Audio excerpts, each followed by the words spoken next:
السلام علیکم ورحمۃ اللہ. نحمدہ ونصلی علی رسولہ الکریم. اما بعد فاعوذ باللہ من الشیطان الرجیم. بسم اللہ الرحمن الرحیم. رب اشرح لی صدری ویسر لی امری واحلل عقدۃ من لسانی یفقہوا قولی. میں director Iqbal academy doctor Basira Ambreen صاحبہ کی بے حد شکر گزار ہوں کہ انہوں نے مجھے اقبال اکیڈمی میں مدعو کیا اور مجھ جیسے اقبال کی ادنیٰ طالب علم کو یہ شرف بخشا کہ اقبالیات کے اس بڑے اور اہم پلیٹ فارم سے میں آپ سے مخاطب ہو سکوں. یقیناً یہ ڈاکٹر صاحبہ کی ذرا نوازی ہے. ناظرین، آج کا موضوع علامہ محمد اقبال کا تصور الہ. یہ ایک ایسا وسیع، ادق اور ہمہ گو موضوع ہے کہ اگر ہم علامہ صاحب کے اردو اور فارسی کلام کے ساتھ ساتھ ان کے خطبات اور نثری مواد کو بھی پیش نظر رکھیں تو یقیناً اس موضوع کو ایک نشست میں سمیٹنا ناممکن سی بات ہے. اس لیے جب ڈاکٹر بصیرہ صاحبہ نے مجھ سے یہ کہا کہ مجھے اس موضوع پہ بات کرنی ہے تو ایک لمحے کے لیے تو میں گڑبڑا سی گئی کہ اتنا بڑا اور نازک موضوع جو تمام مذاہب عالم اور فلسفہ ہائے فکر میں ہمیشہ سے بہت اہم مسئلہ رہا ہے، اس کو 1-1.5 گھنٹے میں کیسے بیان کر سکوں گی. لیکن استاد کا حکم سر آنکھوں پر. میری خوش بختی ہے کہ ڈاکٹر بصیرہ صاحبہ نے مجھ پر اعتماد کیا اور مجھے اس موضوع پر گفتگو کرنے کے لیے یہاں بلایا. اس لیے میں نے سوچا کہ اگر ہم اقبال کی ساری شاعری اردو اور فارسی اور اقبال کی تمام فکر جو ہے خصوصاً خطبات اقبال ہیں جس میں علامہ نے سب سے زیادہ اس موضوع کو بیان فرمایا ہے، اگر اس کو میں اکٹھا سب کو سمیٹ کے چلوں تو اس موضوع کو ہم 3 حصوں میں تقسیم کر سکتے ہیں.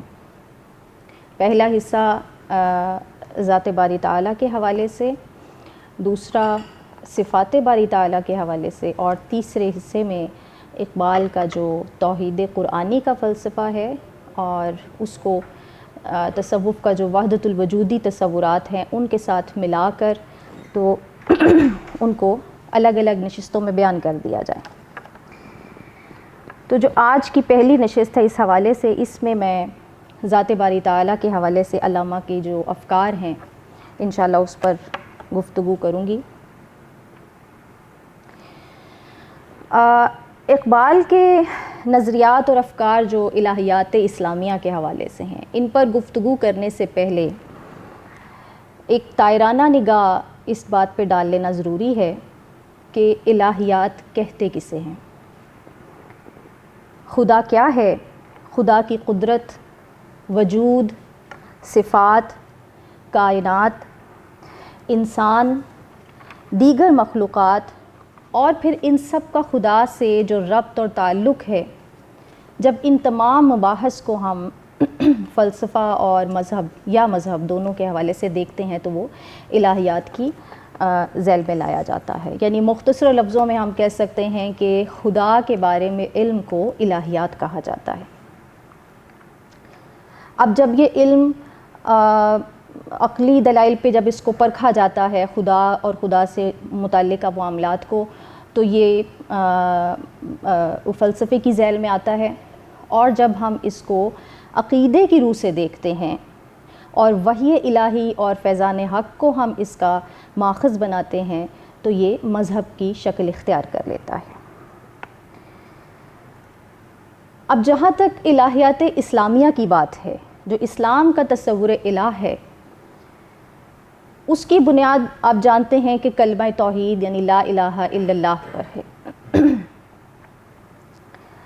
یہ احادیث میں آتا ہے کہ لا الہ الا اللہ وہ کلمہ ہے کہ جب کائنات میں کچھ بھی نہیں تھا تو اس کلمے کی گونج تھی، اور عرش الہی کے پایوں پر یہ کلمہ لکھا ہے. اسلام کا تصور الہ، اللہ جل جلالہ کی ذات اور صفات، کائنات اور مبدع کائنات، خالق اور مخلوق کا ربط، کتاب الہی اور اس میں بیان کیے گئے تمام معاملات اور عقائد پر محمول ہے۔ اب ہم لفظ الہ میں جب کو اسم اللہ سے ریلیٹ کرتے ہیں تو ہم دیکھتے ہیں کہ لفظ اللہ اپنے دامن میں الہ لیے ہوئے ہے۔ اس کا ظاہر الہ، اس کا باطن الہ ہے۔ اللہ وہ ذات اقدس ہے جو وحدہ لا شریک ہے۔ قرآن میں ذات باری تعالیٰ کو ان کلمات سے بیان فرمایا گیا ہے، هو اللہ الذی لا الہ الا ہو سبحان اللہ عما یشرکون۔ تمام تعریفیں اللہ سبحانہ و تعالیٰ کے لیے ہیں جو مالک اور خالق اور قادر مطلق ہے، تمام جہانوں کا، تمام مخلوقات اور موجودات کا۔ وہ اللہ ہے جو اپنی مخلوق پر کسی بھی اور شے سے بڑھ کر رحمت، شفقت، مہربانی اور کرم فرمانے والا ہے۔ وہ اللہ ہے جو ہر شرک سے پاک ہے، اس جیسا کوئی نہیں۔ وہ احد ہے، صمد ہے، اس کا کوئی ہمسر نہیں۔ تمام تعریفیں اور شان زیبا ہیں اس اللہ جل شانہ کی ذات بابرکت کو جو بادشاہ کائنات ہے، مالک الملک و ذوالجلال والاکرام ہے۔ وہ ہر صاحب اختیار پر با اختیار، ہر ارادہ کرنے والے پر اس کا ارادہ غالب اور ہر عمل کرنے والے پر اس کا فعل حاوی ہے۔ وہی اللہ ہے جو اپنے بندوں کو رشد اور ہدایت کے لیے چنتا ہے۔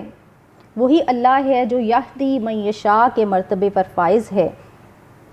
وہ اللہ ہے جس کے سوا کوئی الہ نہیں، وہ حی القیوم ہے، لیکن ہر زندگی اور ہر موت اسی کے حکم کی محتاج ہے۔ وہ ازل سے ہے، ابد تک رہے گا، نہ اس سے پہلے کوئی تھا نہ اس کے بعد کوئی آئے گا، اس کی ذات خود ہی سے قائم ہے۔ وہی اللہ ہے جس نے خلق کی رشد و ہدایت کے لیے نبیوں اور رسولوں کو بھیجا تاکہ وہ کائنات کو کفر اور شرک سے پاک کریں اور خدائے ذوالجلال کی ربوبیت اور احدیت کا اقرار کریں۔ ناظرین، انسان کی عقل کا دائرہ بہت محدود ہے اور باری تعالیٰ کی ذات و صفات لامحدود، لہٰذا خدا کو بعینی ہی یا بذاتی ہی نہ تو سمجھا جا سکتا ہے، نہ عقل اسے پا سکتی ہے۔ تاہم کسی حد تک صفات الہیہ کے پردوں سے اللہ رب العزت کو سمجھنے اور جاننے کی کوشش، جسے معرفت کا درجہ دیا جاتا ہے، انبیاء کرام، اولیاء اللہ، حکمائے قدیم و جدید اور عشاق الہی نے اپنے اپنے طور پر کی ہے۔ موسیٰ نے کوہ طور پر جس کو دیکھنے کی طلب کی وہ جستجو الہی تھی، اور ابراہیم نے آفلین کو رد کر کے جس ہستی کو پہچانا وہ بھی معرفت اور جستجو الہیہ ہی کا ایک سلسلہ تھا۔ انبیاء کرام میں ابراہیم علیہ السلام سے لے کر رسول محترم ہادی مکرم محمد مصطفیٰ صلی اللہ علیہ وسلم تک اللہ کی الوہیت کا اقرار عقیدے کی روح سے کیا جاتا رہا ہے۔ تاریخ اسلام میں دیکھا جائے تو الہیات کو بطور ایک اصطلاح کے سب سے پہلے متکلمین نے اپنی فلسفیانہ بحثوں میں بیان کیا تھا، لیکن ان کے تمام مباحث لا حاصل رہے کیونکہ وہ ہر چیز کو عقل کے معیار پر پرکھتے اور اس نازک ترین مسئلے یعنی الہیات کو قرآن اور سنت کی نگاہ سے نہیں دیکھتے تھے۔ اسلامی مفکرین میں شیخ محی الدین ابن العربی، حجت الاسلام امام غزالی رحمۃ اللہ علیہ، امام ابن تیمیہ اور نے کافی الہیات کے حوالے سے کافی تفصیل سے جو ہے وہ اس موضوع کو پہ اپنے افکار ارشاد فرمائے ہیں۔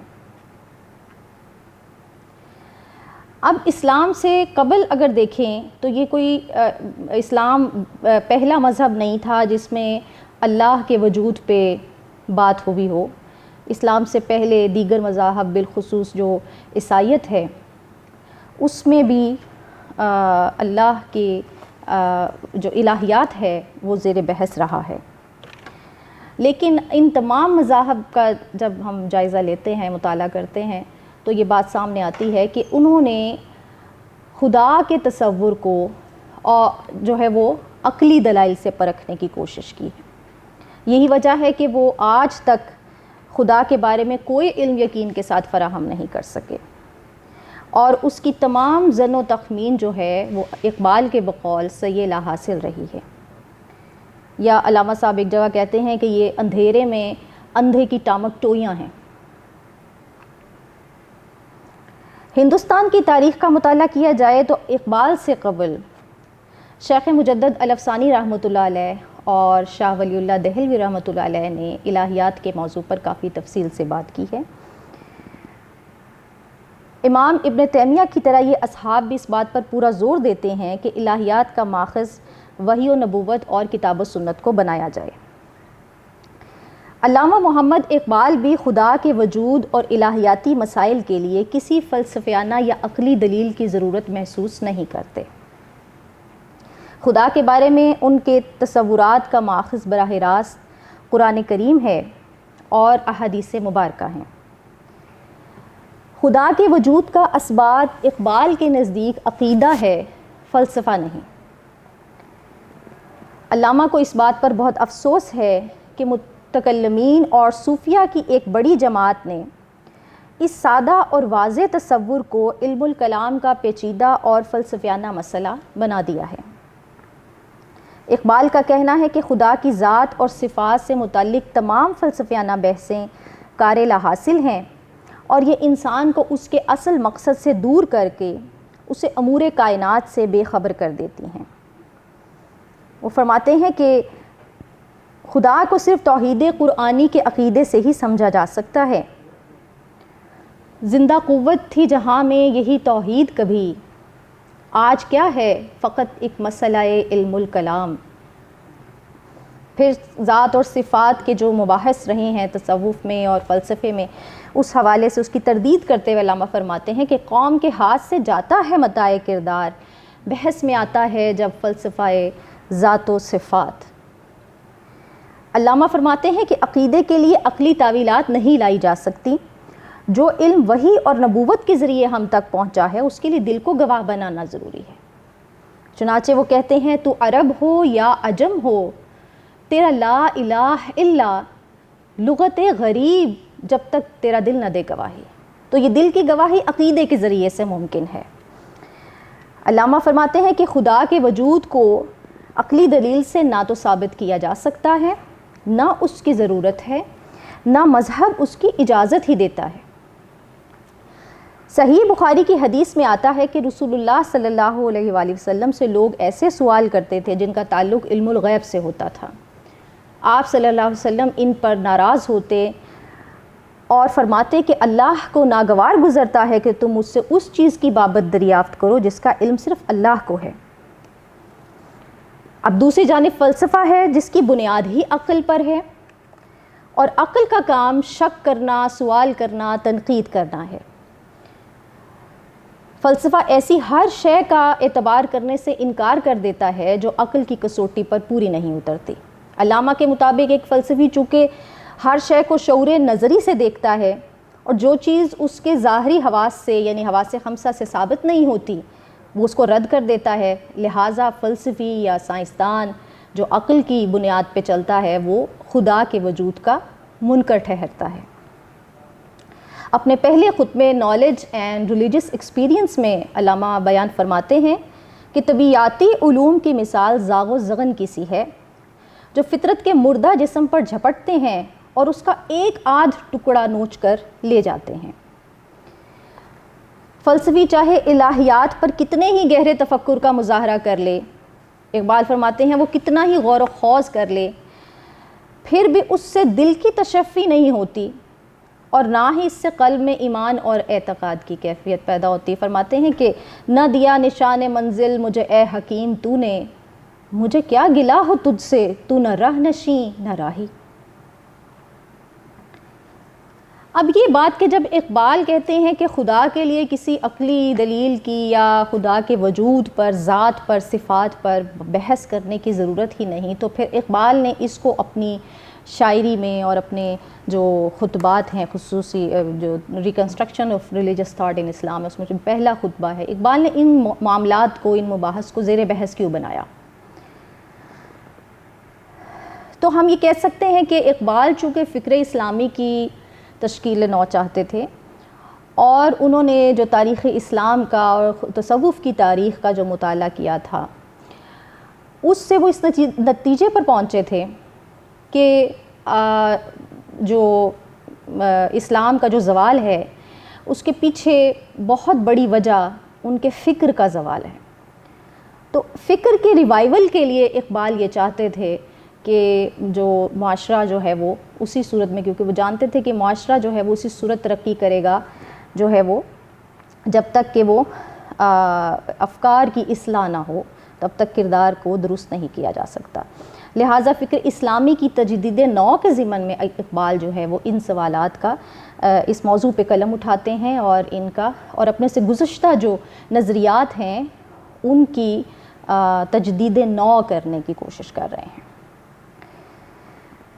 ذات الہیہ کے حوالے سے فکر اسلامی میں جو تصور سب سے زیادہ اہمیت کا حامل ہے اور پورے عجمی تصوف کی بنیاد جس پر قائم ہے وہ صوفیاء کرام کا یہ قول ہے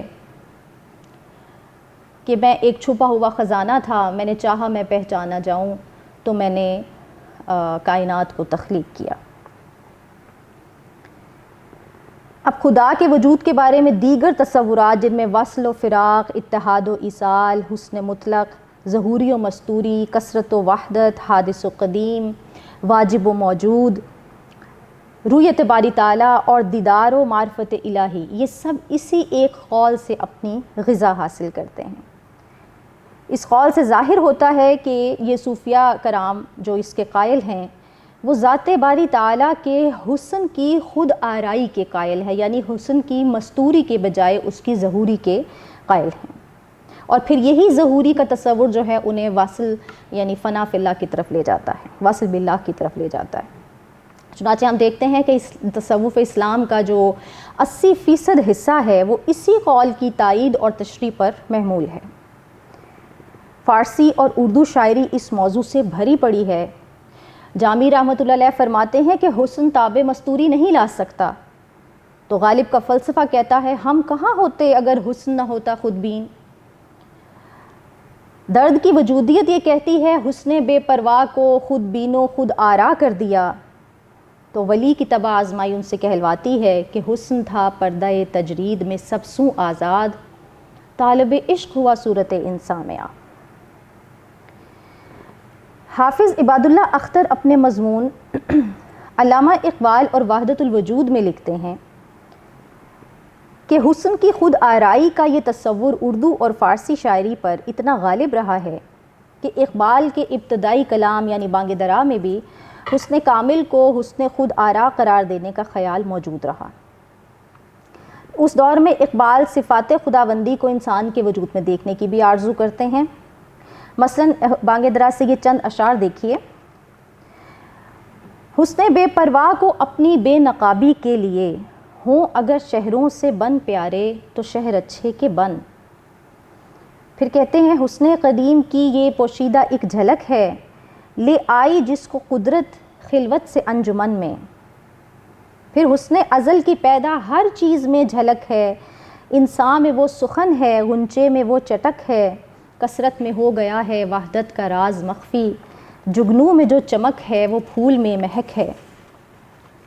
پھر کہتا ہے اقبال فرماتے ہیں محفل قدرت ہے ایک دریائے بے پایان حسن، آنکھ اگر دیکھے تو ہر قطرے میں ہے طوفان حسن، چشمہ کوہسار میں دریا کی آزادی میں حسن، شہر میں صحرا میں ویرانے میں آبادی میں حسن۔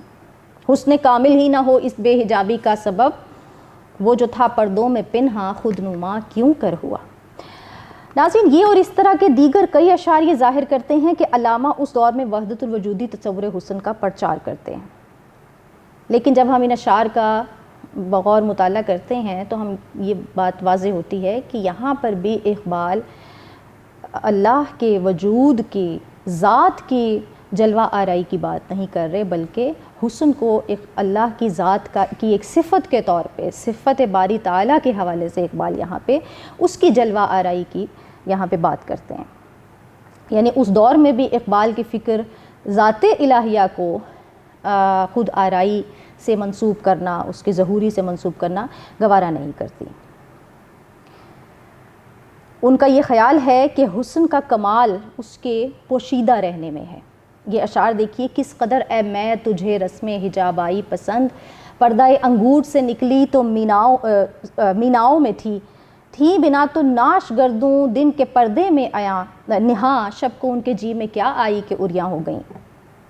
فرماتے ہیں کہ حسن جس قدر پوشیدہ ہوگا اتنا ہی دلکش اور توجہ طلب رہتا ہے، لہٰذا خدا کے وجود کا پوشیدہ رہنا ہی اس کے حسن کو زیبا ہے۔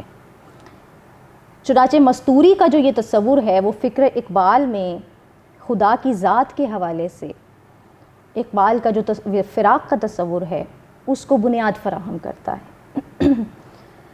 خواجہ حسن نظامی کے نام خط میں جب انہوں نے اقبال کو سر الوصال کہہ کے پکارا تو علامہ نے اس کو پسند نہیں کیا، اور آپ نے فرمایا کہ میں خود کو سر الفراق کہنا پسند کرتا ہوں۔ تو یہ اس سے ان کے تصور فراق کی وہ تائید کرتے ہیں اس سے۔ اقبال وصل کے تصور کی نفی کرتے ہوئے فرماتے ہیں کہ نقش اگر سرے سے باطل اور نیست ہی ہے تو پھر تکرار اور بحث کس چیز کی ہے؟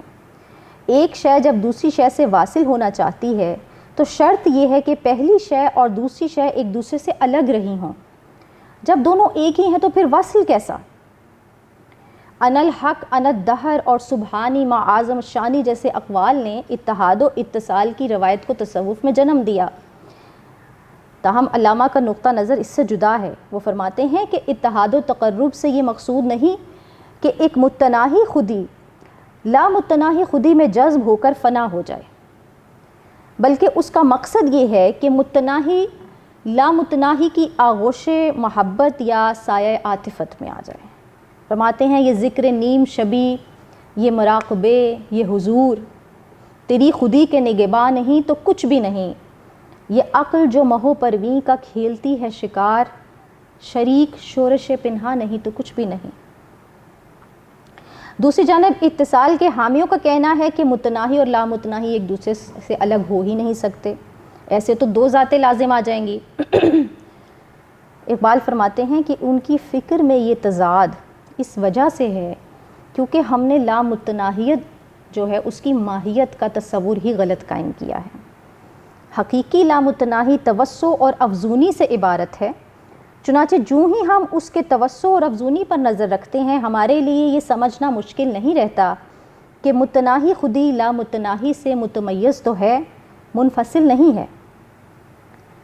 پھر علامہ کے مطابق آدم کی کو بحیثیت ایک خلیفہ فی الارض دیکھا جائے اور اللہ کے بندے کے طور پہ، تو آدم کو عشق کے ضمن میں اتصال کی بجائے فراق ہی راس آتا ہے، کیونکہ ذات باری تعالیٰ کی مستوری ہی آدم میں حضوری کی کیفیت کو پیدا کرتی ہے جو عبودیت اور بندگی کے لیے نہایت ضروری ہے۔ حضوری کی کیفیت کو پانے کے لیے غیب ضروری ہے، اور غیب دلیل ہے اس بات کی کہ صاحب غیب اور وہ شخص جس سے وہ غائب ہوا دو الگ اور مختلف ہستیاں ہیں۔ قرآن نے حالت حضوری کو تقوی کا نام دیا ہے، اور اللہ رب العزت فرماتے ہیں کہ متقین یعنی حضوری رکھنے والے اور مومنین یعنی توحید پرست یہی فلاح پانے والے ہیں۔ تاہم یہ بات بہت اہم ہے کہ اقبال حضوری کو دیگر صوفیاء کرام کی طرح آخری مقام معرفت کا مقام قرار نہیں دیتے، جیسا کہ صوفیاء کرام کا تصور ہے کہ حضوری کا وہ جو مقام جہاں پہ خالق اور مخلوق ایک ہو جاتے ہیں، اور جو مخلوق ہے جو صوفی ہے وہ فنا فی اللہ کی حالت میں چلا جاتا ہے۔ تو اقبال فنا کے قائل نہیں ہیں، وہ کہتے ہیں کہ وہ حضوری کی کیفیت مقام پہ وہ تھوڑی دیر کے لیے رکتا ہے اور پھر یہاں سے وہ واپس بقا کی طرف آتا ہے، لہٰذا اقبال جو ہیں وہ فنا بالبقا کے قائل نظر آتے ہیں۔ نالج اینڈ ریلیجس ایکسپیرینس میں اقبال مقام حضوری کا ذکر فرماتے ہوئے لکھتے ہیں کہ صوفی کی یہ حالت جلد ہی معدوم ہو جاتی ہے اور وہ اس فنا کے مقام کو ترک کر کے اس سے بلند تر مقام یعنی فنا بالبقاء کی طرف سفر کرتا ہے۔ جنید بغدادی رحمۃ اللہ علیہ اس حالت کے اس کیفیت کے بارے میں فرماتے ہیں کہ اس آخری مقام پر گو کہ انسان اور خدا کے درمیان بہت سے پردے گر چکے ہوتے ہیں، مگر ایک پردہ پھر بھی حائل رہتا ہے، اور سالک کی صوفی کی یہ جو کیفیت اس وقت ہوتی ہے کہ وہ اس چیز کی خواہش کرتا ہے کہ وہ واصل باللہ ہو جائے، لیکن اس سے اپنی حد کا پتہ ہے کہ وہ خالق اور مخلوق میں ایک فرق ہے، ایک بعد ہے، لہٰذا اس کی یہ کیفیت تمنا اور علم سے بھرپور ہوتی ہے۔ اسی لیے عارف اس وقت مر جانے کی خواہش کرتا ہے تاکہ یہ آخری پردہ بھی اٹھ جائے اور اس کا وصال ہو جائے۔ اس حوالے سے علامہ فرماتے ہیں کہ سالک مقام فنا سے پہلے مقام بقا پر ہوتا ہے، اور یہ اولین بقا کا مقام ہے۔ یہاں سے ترقی کرتے ہوئے مقام فنا یعنی حالت حضوری میں پہنچتا ہے، اور یہاں انتہائی قلیل مدت جو بقول علامہ کے ناقابل ابلاغ ہوتی ہے اس سے گزار کر وہ واپس بقا کی طرف رجوع کرتا ہے، اور یہی ان کے نزدیک فنا بالبقا ہے، یہی وہ آشنائے معرفت ہوتا ہے۔ اور اقبال فرماتے ہیں کہ یہ مقام انبیاء کا، شہداء کا، صدیقین کا ہوتا ہے۔ یہی وجہ ہے کہ علامہ نبوت کو ولایت سے افضل قرار دیتے ہیں۔ وہ کہتے ہیں کہ ولی صوفی اس مقام کو آخری سمجھتا ہے، معرفت کا مقام کا درجہ دیتا ہے، اور یہاں سے واپس آنا پسند نہیں کرتا عالم شعور میں۔ لیکن جو نبی ہے اس کا فریضہ چونکہ خلق خدا کی اصلاح ہے، اس کی بقا ہے، لہٰذا وہ اس مقام سے واپس دنیا میں آتا ہے اور بقائے دوام حاصل کر لیتا ہے۔ یہی وہ مقام ہے جہاں عبد میں اور الہ میں فرق قائم ہوتا ہے۔ یہ عبودیت کی انتہا اور معراج انسانی ہے کہ بشر کو اپنی حد کا علم ہو جاتا ہے۔ یہاں پر بندہ خدا کی وحدانیت کا اعتراف کرتا ہے اور فنا کے پست مقام سے جو اعلیٰ تر مقام یعنی احدیت کا ہے اس پر چلا جاتا ہے۔ اب وہ جان لیتا ہے کہ خدا کو کوئی نہیں پا سکتا، اس کی ذات کا، اس کی صفات کا ادراک، اس کی مکمل معرفت کسی طور پہ ممکن نہیں۔ یہیں وہ توحید کا اقرار کرتا ہے اور لا الہ الا اللہ کا نعرہ بلند کرتا ہے۔ اب خالق اور مخلوق میں جو یہ بعد ہے، جو فرق ہے، فکر اقبال میں ذاتی باری تعالیٰ کے حوالے سے فراق کے تصور کو جنم دیتا ہے۔ علامہ فرماتے ہیں کہ بندے کا اصل مقام یہ ہے کہ وہ خدا سے وصل ان معنوں میں رکھے کہ اس کی اطاعت کرے، اس کی صفات خود میں پیدا کرے، لیکن انسان کبھی بھی خدا کے وجود کا حصہ نہیں تھا، نہ بن سکتا ہے۔ بندے کی بقا دراصل فراق ہی میں ہے، وصل میں نہیں۔ گلشن راز جدید میں علامہ محمود شبستری کے وجودی فلسفے کی تردید کرتے ہوئے علامہ فرماتے ہیں کہ آدم کا وصل اس کے خدا سے جدا رہنے ہی میں پوشیدہ ہے۔ وہ کہتے ہیں نہ او بے مو نہ مو بے او چہ حال است، فراق ما فراق اندر وصال است۔ پھر کہتے ہیں نہ او را بے نمودے ما کشودے نہ مارا بے کشودے و نمودے۔ یہ خدا اور بندے کے درمیان جو ایک حجاب ہے، جو ایک مہین سا پردہ حائل ہے، یہ اس لیے بھی قائم رہنا ضروری ہے کیونکہ یہ محبت اور احترام کو مزید بڑھاتا ہے۔ حجاب اکسیر ہے آوارہ کوئے محبت کو، میری آتش کو بھڑکاتی ہے تیری دیر پابندی۔ علامہ فراق پر اس لیے بھی زور دیتے ہیں کیونکہ یہی وہ کیفیت ہے جس میں خود ہی اپنا اظہار کرتی ہے۔ چنانچہ ارمغان حجاز میں فرماتے ہیں نہ کر ذکر فراق و آشنائی کہ اصل زندگی ہے خود نمائی، نہ دریا کا زیاں ہے نہ گوہر کا، دل دریا سے گوہر کی جدائی۔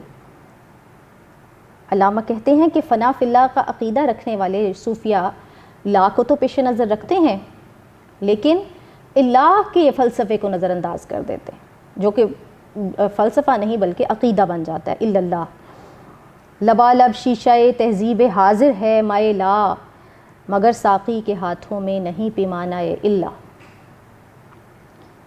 علامہ کہتے ہیں کہ عشق الہی کے حصول کے لیے فراق بہت ضروری ہے۔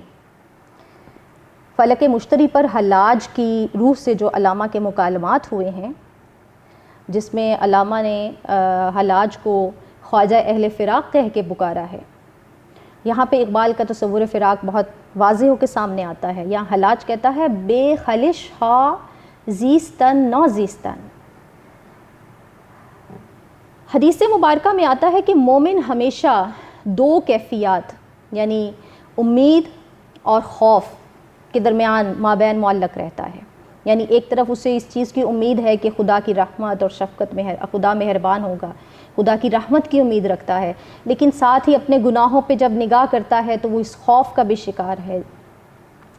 تو یہی جو دو متضاد کیفیات ہیں، یہی مومن کے اس کے قلب میں جو ہے وہ عشق کی کیفیت کو مہمیز دیتی ہیں، اس کے عشق کو بڑھاتی ہیں۔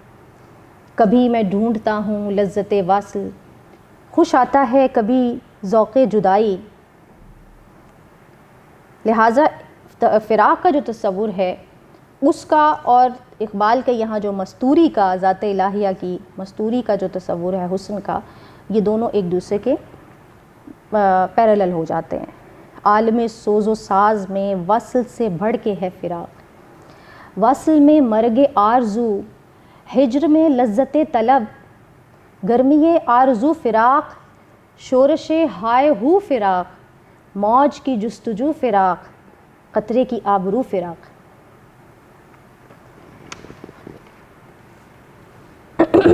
ناظرین، اللہ تعالیٰ نے قرآن کریم میں اپنے بارے میں جتنی بھی پورا قرآن کا مطالعہ کر لیجئے، اللہ تعالیٰ نے بشر کو، بندوں کو اپنی صفات کے ذریعے سے بیان فرمایا ہے۔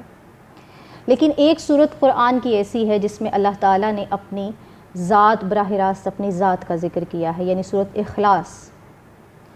جب ہم اس کا مطالعہ کرتے ہیں تو ہمیں اللہ کی ذات کے بارے میں جو ایک چیز سامنے آتی ہے وہ یہ ہے کہ قل هو اللہ احد، اللہ احد ہے۔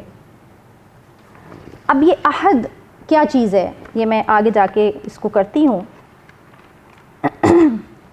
علامہ راغب اصفہانی رحمۃ اللہ علیہ اس کی تفسیر بیان کرتے ہوئے لفظ احد کی، وہ یہ کہتے ہیں کہ احد وہ نہیں ہے جو واحد ہے، وحدت کا لفظ واحد سے ہے، لیکن احد جو ہے وہ احدیت ہے، توحید کا تعلق جو ہے وہ احد کے ساتھ ہے، واحد کے ساتھ نہیں ہے۔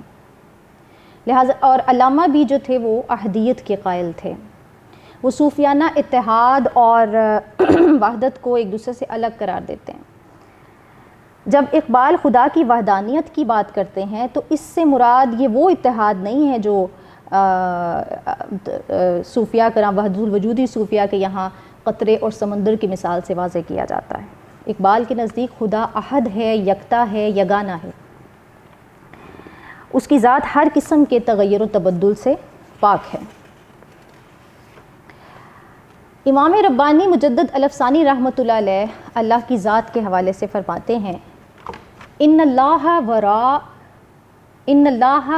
الورا ثم وراء الورا، یعنی اللہ کی ذات جو ہے وہ سوچ سے، عقل سے بڑھ کے ہے، آگے ہے، اس سے بھی آگے ہے، پھر اس سے بھی آگے، اس سے بھی آگے، یعنی اس کی ذات کو نہ تو ذاتی حوالے سے اللہ کو بالواسطہ یا بلا واسطہ سمجھا جا سکتا ہے، نہ ہی اللہ کی صفات کو جو ہے وہ عقل پا سکتی ہے۔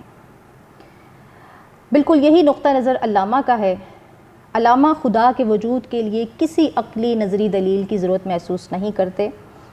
خدا کے وجود کا اثبات ان کے ایمان کا حصہ ہے۔ خدا کی ذات کو سمجھنے اور اس کی معرفت کے حصول کے لیے جس فکری اور عملی اساس کی ضرورت ہے، اس کے لیے وہ صرف اور صرف قرآن کو اپنا رہنما بناتے ہیں۔ خدا کے بارے میں مکمل اور قطعی علم اقبال کہتے ہیں کہ دین اسلام فراہم کرتا ہے۔ زرتشت کا تصور خدا روحانی ضرور ہے لیکن وجدانی نہیں ہے۔ ویدانت کا تصور الہ واحدی ہے لیکن اس حد تک کہ کائنات میں خدا کے سوا اور کچھ ہے ہی نہیں، یعنی ہمیں اس کا جو تصور ہے۔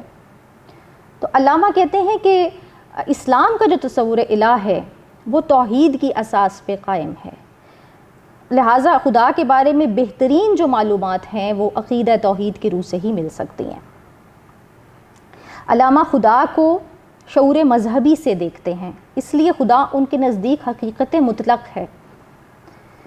فکر قرآن کے مطابق اس حقیقت کا واحد سے زیادہ احد ہونا ضروری ہے۔ جب ہم لفظ احد پہ غور کرتے ہیں، اور اسلام جب رسول اللہ صلی اللہ علیہ وسلم نے دین کی تبلیغ کا آغاز کیا تو اہل مکہ آپ صلی اللہ علیہ وسلم کے بہت شدید مخالف ہو گئے۔ تو اس مخالفت کی وجہ کیا تھی؟ کیا وہ اللہ کو رب نہیں مانتے تھے جبکہ وہ خانہ کعبہ میں رب کعبہ کی قسمیں اٹھاتے تھے اور ابراہیم علیہ السلام کے دین پر تھے اور اس میں بہت کچھ ملا دیا تھا، لیکن وہ جانتے تھے کہ یہ ابراہیم علیہ السلام جو ہیں وہ جو جد امجد ہیں، وہ دیگر انبیاء کے سلسلے سے وہ واقف تھے، وہ جانتے تھے کہ ایک کائنات کا ایک رب ہے۔ تو ان کا اصل مسئلہ کیا تھا؟ وہ کس چیز پر ایمان نہیں لاتے تھے؟ امام راغب اصفہانی اس کی تفسیر بیان کرتے ہوئے لکھتے ہیں کہ انہیں لفظ احد سے مسئلہ تھا۔ جب بلال حبشی رضی اللہ تعالیٰ عنہ کو ریت پہ لٹایا جاتا تھا تو وہ احد احد کہہ کے پکارتے تھے۔ یہ لفظ ان کے سینوں پہ تازیانے کی طرح لگتا تھا، کیونکہ احد کا مطلب یہ ہے کہ وہ اس سے پہلے کوئی نہیں، اس کے بعد کوئی نہیں، وہ واحد ہے، تو اس واحد سے پہلے تو صفر ہوتا ہے، تو جبکہ اللہ سے تو پہلے کچھ بھی نہیں ہے، وہ ہمیشہ سے ہمیشہ تک رہے گا۔ اور پھر احد کا مطلب یہ ہے کہ صرف وہ ہے، یعنی یکتا ہے، یگانہ ہے، فرد ہے۔ لہٰذا ان کا جو جھگڑا تھا ابو جہل کا، جس بات کو وہ تسلیم نہیں کرتا تھا، وہ اللہ کی احدیت پر ایمان نہیں لاتے تھے۔ یہی بات مشرکین مکہ کو ناگوار تھی۔ علامہ کے تصور الہ میں بھی خدا احد ہے، اسے شعور وجدان سے تو پہچانا جا سکتا ہے لیکن اسے دیکھا نہیں جا سکتا۔ اس کے وجود کو، اس کی معرفت، اس کی صفات کے حوالے سے تو اقبال کہتے ہیں کسی حد تک ممکن ہو سکتی ہے، پھر وہ وجدان کو بھی جو ہے وہ فیضان الہی سے منسوب کر دیتے ہیں، یعنی اسے بھی مذہبی شعور سے دیکھتے ہیں۔ اسے اقبال کے یہاں وجدان کا وہ تصور نہیں ہے جو مغربی فلاسفہ کے یہاں پہ ہے۔ اور جب اقبال یہ کہتے ہیں کہ خدا کو دیکھا نہیں جا سکتا، خدا کی ذات کی رویت ممکن نہیں ہے، وہ کہتے ہیں کہ خدا لافانی ہے، اور ایک فانی مخلوق جو ہے، جو ناقص اور فانی مخلوق ہے، وہ حسن کامل کی تجلی کی تاب لا ہی نہیں سکتی۔ اسی وجہ سے موسیٰ علیہ السلام جو تھے وہ کوہ طور پہ وہ نہیں دیکھ سکے، اور یہی وجہ ہے کہ واقعہ معراج جب ہوا اور رسول اللہ صلی اللہ علیہ وسلم سے صحابہ کرام نے یہ سوال کیا کہ یا رسول اللہ آپ نے وہاں پر سدرۃ المنتہا پہ اللہ کو دیکھا؟ رسول اللہ صلی اللہ علیہ وسلم نے فرمایا کہ میں کہاں دیکھ سکتا تھا جبکہ وہاں صرف نور تھا۔ تو تمام صوفیہ کرام کا اس بات پر اجماع ہے کہ رسول اللہ صلی اللہ علیہ وآلہ وسلم نے معراج کے وقت اللہ کا دیدار ظاہری آنکھ سے نہیں کیا۔ حضرت عائشہ فرماتی ہیں کہ جو یہ کہتا ہے کہ معراج کے وقت رسول اللہ صلی اللہ علیہ وآلہ وسلم نے اللہ کو ظاہری آنکھ سے دیکھا، وہ جھوٹ بولتا ہے، افترا باندھتا ہے۔ اقبال بھی کہتے ہیں کہ عقل انسانی اللہ کی ذات تک رسائی کسی طور پہ نہیں پا سکتی۔ اللہ کے جوہر کا ادراک انسانی فہم سے بالاتر ہے۔ اپنے خطبے میں وہ لکھتے ہیں The essence of God or pure thought cannot be understood. No words can express it, for it is beyond all relations and knowledge of relation. حدیث مبارکہ میں ہے کہ خدا کی ذات کے بارے میں زیادہ کھوج مت لگاؤ کیونکہ اس کی ذات احاطہ عقل انسانی سے ماورا ہے۔ صوفیہ کرام کی اکثریت کا بھی یہی ماننا ہے کہ انسان کی عقل اس کے آگے بے بس ہو جاتی ہے۔ سراج الوہاج کے مصنف نے لکھا ہے کہ اللہ کا دیدار اس دنیا میں تو ممکن نہیں، البتہ خواب میں رویت ہو سکتی ہے۔ دوسری جانب صاحب تعارف لکھتے ہیں کہ دنیا میں بھی اللہ کو نہ ظاہری آنکھ سے نہ باطنی آنکھ سے دیکھا جا سکتا ہے، اور خواب میں بھی ممکن نہیں۔ البتہ یقین کے اعتبار سے الکلابازی رحمۃ اللہ علیہ فرماتے ہیں کہ یقین کے اعتبار سے معرفت ممکن ہے۔ جیسے قرآن پاک میں حضرت ابراہیم علیہ السلام کا واقعہ ہے کہ انہوں نے اللہ سے کہا کہ مجھے مردوں کو زندہ کر کے دکھائے، تو اللہ نے کہا کہ کیا تجھے میرا یقین نہیں، اعتبار نہیں؟ تو انہوں نے کہا نہیں، میں اس لیے کہ میں اپنے مشاہدے سے جو ہے وہ یقین پکڑ سکوں، کیونکہ ہم جانتے ہیں کہ مشاہدے کے ذریعے سے جو علم حاصل ہوتا ہے وہ حق الیقین کے درجے پہ لے جاتا ہے انسان کو۔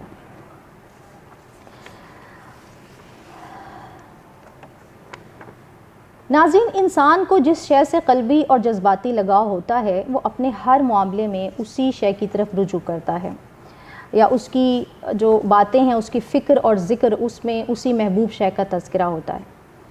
علامہ کا دل ایک سچے درویش کا، صوفی کا، عارف کا دل ہے، اور ان کی فکر بھی جو ہے وہ اسی سے جڑی ہے، لہٰذا ان کی تمام جو ان کے افکار ہیں، نظریات ہیں، اس کا ماخذ قرآن پاک ہے۔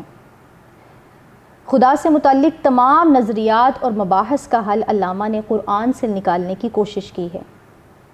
دوسری گول میز کانفرنس میں شرکت کے وقت جب ایک صحافی نے اقبال سے یہ پوچھا تھا کہ آپ یہاں کیا نکتہ لے کر آئے ہیں، تو علامہ نے نہایت متانت سے فرمایا تھا، میرے پاس اور کچھ نہیں لیکن قرآن ہے، میں اسی کو پیش کروں گا۔ علامہ کو جدید دور کے مسلمان سے یہ شدید گلہ ہے کہ اس نے قرآن اور عقائد اسلامیہ کو ترک کر دیا ہے اور مغربی فلسفے کی بھول بھلیاں میں بھٹک رہا ہے۔ وہ کہتے ہیں کہ عجمی تصوف کے حامی صوفیاء نے خواہ مخواہ ذات باری تعالیٰ پر دفتر کے دفتر سیاہ کیے ہیں اور نتیجے میں ہاتھ کچھ بھی نہیں آیا۔ اقبال قرآن کو نسخہ اسرار تکوین حیات قرار دیتے ہوئے فرماتے ہیں کہ اسلام کی شان تو یہ ہے کہ اس نے الہیاتی افکار کو عقل اور وجدان دونوں سے سمجھنے کی کوشش کی ہے۔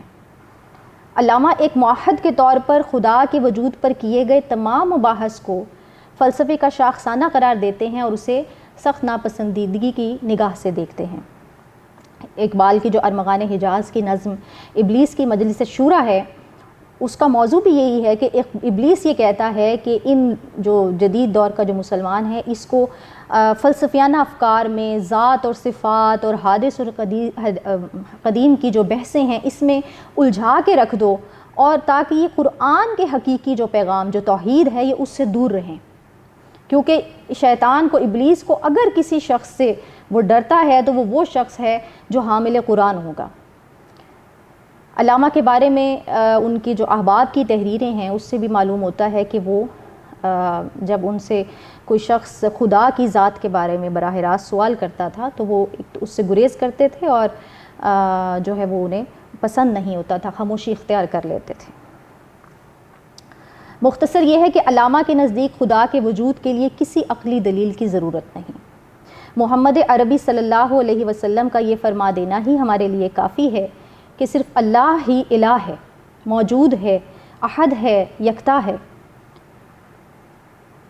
تاہم اقبال وجدان کے زور پر معرفت الہی کے قائل ضرور ہیں، پھر بھی یہ بات ذہن نشین رہے کہ اقبال کا وجدان فیضان الہی ہے، اس کا تعلق روح اور قلبی اعمال سے ہے، لہٰذا وہ وجدان کو بھی عقیدے اور مذہب سے جوڑتے ہیں۔ مرد مومن کی اصطلاح غالباً اقبال نے اپنی شاعری میں اسی لیے اختیار فرمائی ہے کیونکہ مرد مومن جو ہے وہ صاحب ایمان ہے، اور صاحب ایمان کا حامل عقیدہ ہونا بہت ضروری ہوتا ہے۔ تاہم وجدان کے ذریعے سے بھی جو اقبال کہتے ہیں معرفت ممکن ہو سکتی ہے، وہ کہتے ہیں کہ صفات الہیہ کو پانے کی کوشش ہو سکتی ہے، ذات کے پردوں تک تو کوئی بھی نہیں پہنچ سکتا، ذات کے پردے میں کوئی حائل نہیں ہو سکتا۔ وجدان ہی کے تسلسل میں اقبال فرماتے ہیں کہ ایک شے البتہ ہے جو بندہ مومن کو علم کی حدوں سے آگے بڑھا کر اسے لذت شوق اور نعمت دیدار سے فیضیاب کر سکتی ہے، اور وہ عشق ہے۔ ذوق و شوق میں فرماتے ہیں کہ میری نوائے شوق سے شور حریم ذات میں، غلغلہ ہائے الاما بت کدہ صفات میں۔ عشق میں یہ طاقت ہے کہ وہ حریم ذات میں شور بپا کر دے، لیکن ذات الہیہ کو بعینی ہی پا لینا عقل سے، انسان کے بس سے باہر ہے، عقل اس کے آگے انتہائی حقیر ہے۔ علامہ فرماتے ہیں کہ معرفت کا حصول صرف صفات الہیہ کو سمجھ کر ہی ممکن ہو سکتا ہے۔ انشاءاللہ آئندہ نشست میں صفات باری تعالیٰ کے حوالے سے بات کروں گی اور اس حوالے سے اقبال کے جو تصورات ہیں انشاءاللہ پیش کروں گی۔ وما علینا الا البلاغ۔ السلام علیکم ورحمۃ اللہ۔